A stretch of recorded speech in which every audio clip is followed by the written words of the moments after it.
Hey gang, it's Kevin here, Life22. It's another beautiful day. It's the same beautiful day as the previous podcast. If you haven't listened to it yet, it's about our show expansion. But uh anyways, if you're just tuning into the show, we are live here from Olean, New York. Well, won't be. I'm live currently as I'm recording, if that counts. Um, as you can hear, there's beautiful birds outside. It is February still. It is the end of February. And there's a bird outside. It's great. It's beautiful. It's a beautiful morning. And so with that, I'd like to listen to the bird for a second. Oh, okay. No, rabbit hole. So if you're just listening to the show, we just announced that we are now expanding to doing audio only as well.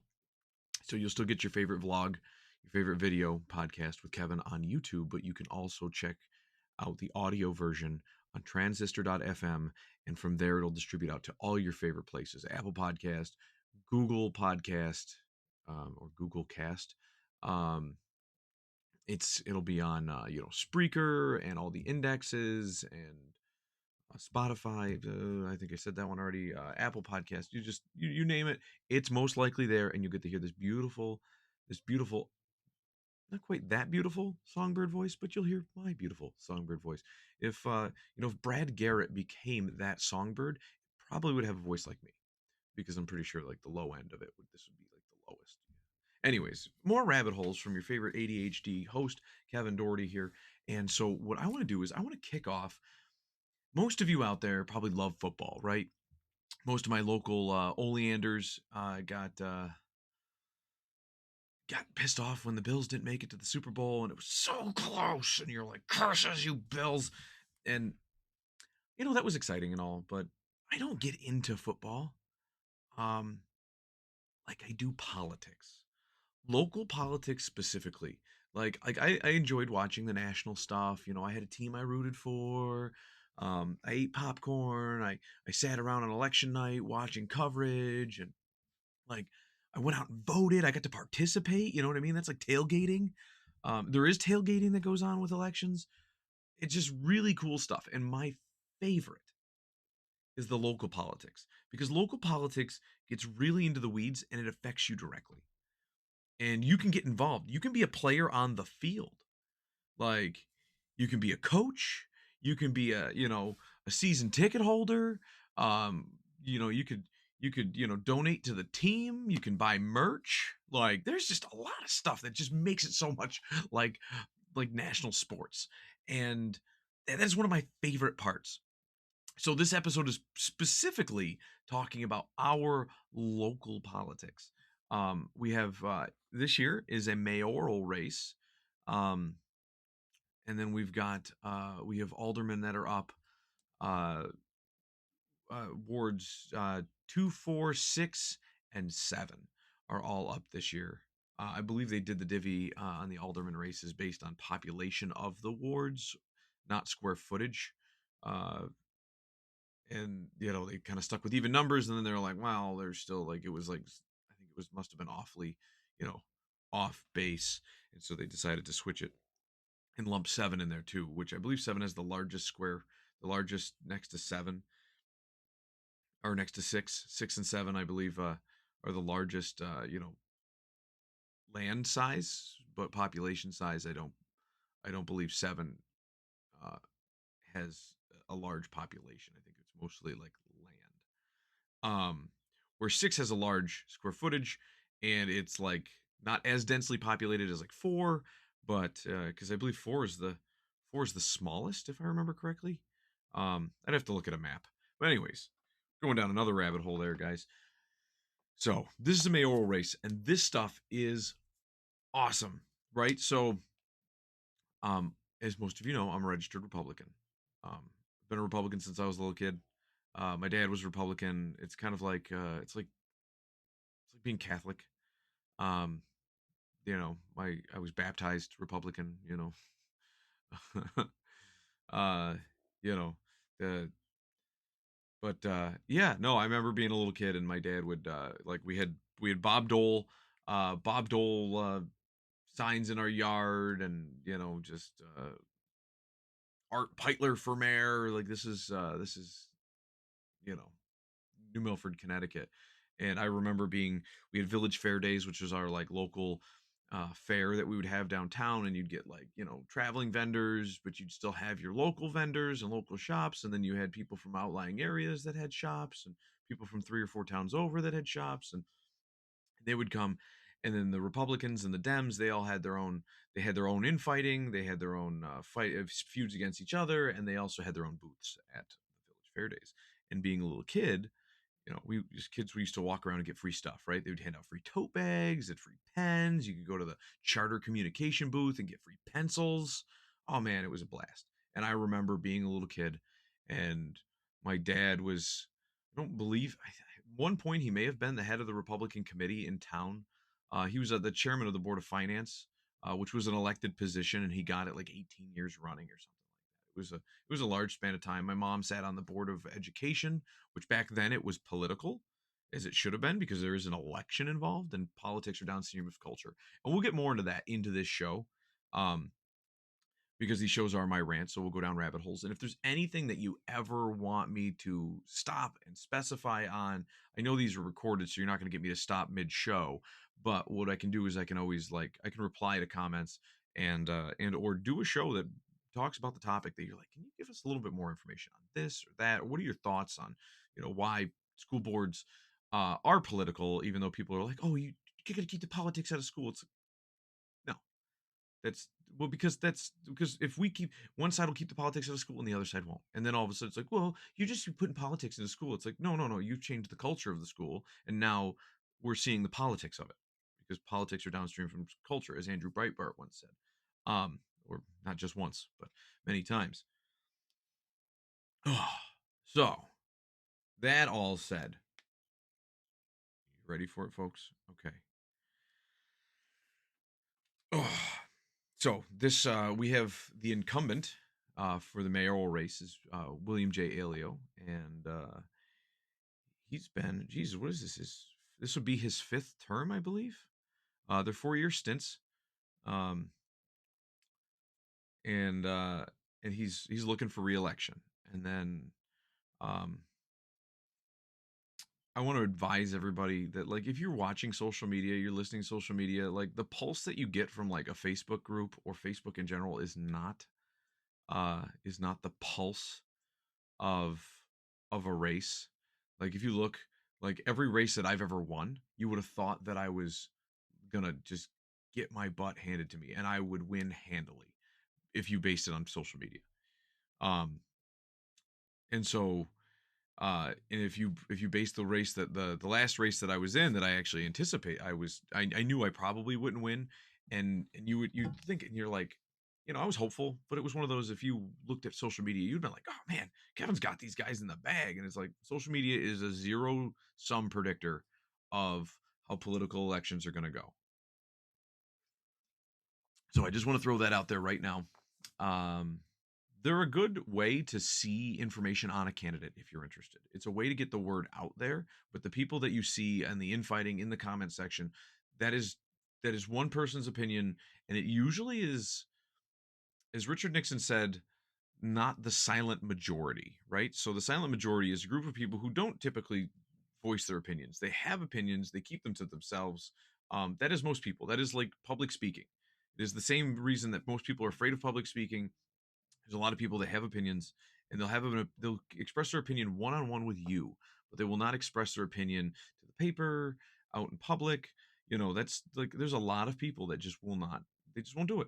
They don't want other people to think differently of them because of their opinion, which I don't agree with. I don't think that's an appropriate approach to life. But some people just like to keep their head down and live their life, and that's very much what you'll see. And then you'll either see anywhere from a range of very opinionated people to complete wackadoos just posting online, and then you're like, oh man, this is gonna be the downfall of this person or that person. So but there's different ways to judge the pulse of a candidate or a candidacy or a current administration and things like that. um I do know that I was speaking with somebody the other day, and they said, you know, like the longer you're in politics, you don't really gain more friends. The longer you're in it, you only have a tendency to develop enemies. So, with that said, I do think that uh, the incumbent Bill Aleo is going to have a tough race ahead of him every time he's going to run from, you know, from after his first run. It eventually it gets more progressively and progressively worse because that enemy pile builds up. And that's something to, you know, consider. In the last couple races, like he like I'm pretty sure he ran unopposed. Well, I say unopposed. He ran unopposed last time, and it was only because like the people that were running were like newbies. They had no idea how to do the political circuit. They didn't have any support structure to teach them how to do it. They don't understand the way things get done. You go door to door, like you do these things. They didn't do it. They just figured social media was going to carry them through, and how sorely mistaken they were. So, but I do want to point out, like you've got that. Um, you you have that, and then you also have so I think so. Bill's running on the Republican ticket, and then on Monday there was a release by Amy Sherburne, and I want to say so. I was going to say Amy Black Sherburne. So her name, her maiden name is Black. They owned Eads Wallpaper, um, and they were her parents were constituents of mine. I never had an issue with. Well, I mean, there's always issues, you know, right? Like you get a complaint and somebody doesn't think you're doing their complaint fair enough, or you poll a neighborhood and you know somebody's opinion, you know, doesn't match the majority, and then you just go with the majority opinion of you know your guidance on what you should do as their elected official, and you know then people are you know speak their voice about it, but it is what it is. Anyways, no, so you know I knew her parents. They were good people. You know, things like that. I think I spoke to her once, maybe. She owned Union Tea for a while, which was like an incubator project on North Union Street. And she's running on the Republican line, and it gets spicier because she's running as she's been cross endorsed by the Democrats, and um, so she's going to be forcing Bill, and depending on petitions, if everybody gets a petition out there, anybody who's running, if they get a petition and they get enough signatures and a healthy amount above the bare minimum, and so that you can't contest any signatures that are on it, any duplicates, things like that, they won't throw out your petition. If your petition passes, you would force a primary. So, and essentially, you could force a primary with um, any registered member of that party could force a primary. Um, and so that's uh and even if you are endorsed by an opposing party, you still have to get their petition signatures done. So that's a little caveat there. So um just you know very exciting stuff. And then I think it was Tuesday evening, um I caught word that Jared Eisman is now running on the Republican ticket, or at least he announced his candidacy. And um, Jared is a firefighter with the city of Olean, so he's most likely he's probably going to try to get the backing of the fire the you know the firefighters and their families and the possible union, which is you know union endorsements are always tough to get, but you know it's one of those things 'cause sometimes they want to stay out of it. Like if you lose, we're just going to get like vilified for by the next administration because people think there's a lot more grudges than there are, and you know but so Jared's running. He's running on a Republican ticket, which means it's going to be a three-way primary if all three contenders um, bring their petitions to the table. So going to that's going to add some levity, and it definitely like when you have more competition, it definitely makes this exciting. So no matter who I want to win, and I'll give you guys my political takes, not in this episode, but because we've also been in contact with a lot of different candidates, and before we formally have anybody on the show, I want to make sure every candidate in every race has the opportunity to speak, and we'll be doing one-on-one. Um, be doing one-on-one interviews. Maybe we'll host a debate. As given that we are the only besides the news, you know, the newspaper or the online papers, we're the only like actual you know news channel in Olean. So um, these are all the exciting things that are coming up, and it's very exciting for me because while I might have my opinion on an episode of this channel, I will also be doing fair, good questioning. I'll try to keep the bias out of it. My goal is to not be like, you know, how the legacy media decides to give you their spin. If I'm going to give you if I give you my opinion in in one episode, I can give you my opinion on it, but when it comes to interviewing the candidate and asking the questions, I want to try to keep that as unbiased as possible. So this year also in Cattaraugus County we have a district attorney's race. Up until yesterday, the district attorney's race was one-sided, or was two-sided. There was Ashley Smith, who seemed to be the party favorite amongst the elected officials in office at the county level.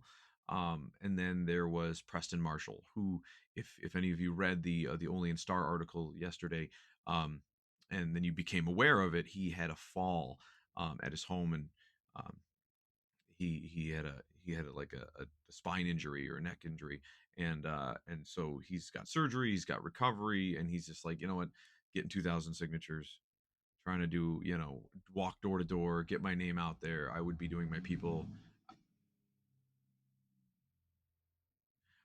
people a disservice by allowing, by doing something, by trying to run. And while there were a lot of people that have actually approached me about having him on the show, and I told them the invitation still stands to come on the show, um, because there seems to be a bit of a conundrum here with just the politics of it. Um, and there's a lot of people on either side, right? So even if you have a candidate who's unopposed, you're still going to have people that don't like that candidate. They just don't. They You're not going to change their mind, right? Um, you're always going to have that person who loves Trump, the person who hates Trump, the person who thinks, doesn't like Joe Biden, the person who loves Joe Biden. It's one of those. You're just always going to have it. So, anyways, back into the Olean mayoral races. And actually, well, before we jump back into that, let me go right into what we have for the alderman races. So we have two. Right now, the current alderman is Jason Panis, and I believe he is stepping down. This is his final year. So in December 31st, he will no longer be um, the alderman, and whoever wins the November election will take um, office. He, I was going to say, so as of right now, I don't believe there's any formal candidate for the Republicans. Um, the Democrats have been pretty close to the vest on their alderman candidates. So unless they're an incumbent, I haven't been privy to the names that have been released, but I will be doing more research into that. And all of these aldermen will also be getting, a spot on the show to tell me, what, if you are the incumbent, tell me what you've done. If you are, is there things you're going to do? Are you going to add? How are you going to change this and that of the local politics? We also have extended invitations to currently sitting aldermen who maybe don't have a race up. And the temperature of the room is that a lot of them are interested in transparency, and let's have a conversation and let's talk about it. Um, so everybody will be getting interviewed on the show, and talked to, and what are your takes? What upcoming projects? This is local politics. We want to know about it, right? And then that also, just like knowing your sports team, knowing who's got an injury, knowing who's any of this stuff. That's you're gonna have those times where you're just gonna um it gives you a better feel, right? So whether whether you have money on the race or not, you know what I mean, like it lets you know how your team is going to do. And and it's all about the training, it's all about the legwork, getting out there and going door to door. So but that's Ward 2. Ward 4, that's my stomping grounds, that's my alma mater. That's where I currently reside, is Ward 4. And right now is Sonia McCall, who uh, she's on the Democratic Party, and um, she proceeded. Yes, she proceeded me. So versus preceded. Yes, she proceeded me. So she came after I had stepped down. Um, there was like a fill in. I believe Steve Barnard stood in while I had stepped down, and then she she won the next race. And I'm trying to think what else there was. She's got. I don't believe the Republicans have a candidate yet. Obviously, she's the incumbent, so she'd be the Democratic candidate. Um, and then let's see, Ward 6 used to be Nate Smith. That's the, like, the legacy of Ward 6 was the Nate Smith legacy, at least in my era. And then he stepped down, was replaced by like two or three different replacements throughout the time. They just, they just stepped down for whatever reason or another. And then um and then Vernon Robinson got selected, and he's been holding on to it ever since. I believe this will be his. So he was appointed, he won, he won again. I believe this. So this will be his third election that he's actually his. It'll be over his fourth. It'll be going into his fourth term, because you still have that placeholder. It won't be a full term, but he's got that partial term beforehand. So I believe this would be his third time actually running and being elected. And he is an independent. So people say this is a misnomer. People say independent, right? Like, I am independent. Well, but then there was, for the longest time in New York, an independence party. So people would select independents thinking that they were independent. I can't remember if he is an OP, a no official party, um, or if he is a party affiliate, or if he has an independence party affiliation, which the independence party on the last major election was kind of disbanded. So you only had like the working families. You had Republicans, Democrats, of course, and then you had conservatives, and the libertarians fell off along. They got knocked off in the last gubernatorial race, the second to last gubernatorial race. They got knocked off to the libertarians, and now the libertarians fell off during the last gubernatorial race. And so I believe there is another party. There's always like four or five of them. But I know he typically gets the support, and I believe he is the Democratic incumbent, or the Democratic endorsement as the incumbent. I don't believe he has a party affiliation. And then I know he was seeking the Republicans, and I don't believe the Republicans have a candidate named yet. And then we'll be diving into that one as well. And then we also have Ward 7, which is Dave Anastasia, um, and he's the Democratic incumbent. So then you have the Democrats incumbent, and then you have the Republicans. I don't believe have chosen a candidate to run or cross endorse in Ward 7. So those are the alderman races. And then to get back to the mayoral race. So yesterday, I want to say morning, late Tuesday evening, if you count that, is um, a Democratic candidate came forward. It was Robert Buchanan, or as we like to call him, Bobby the Cannon Buchanan.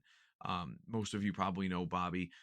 He was a fighter.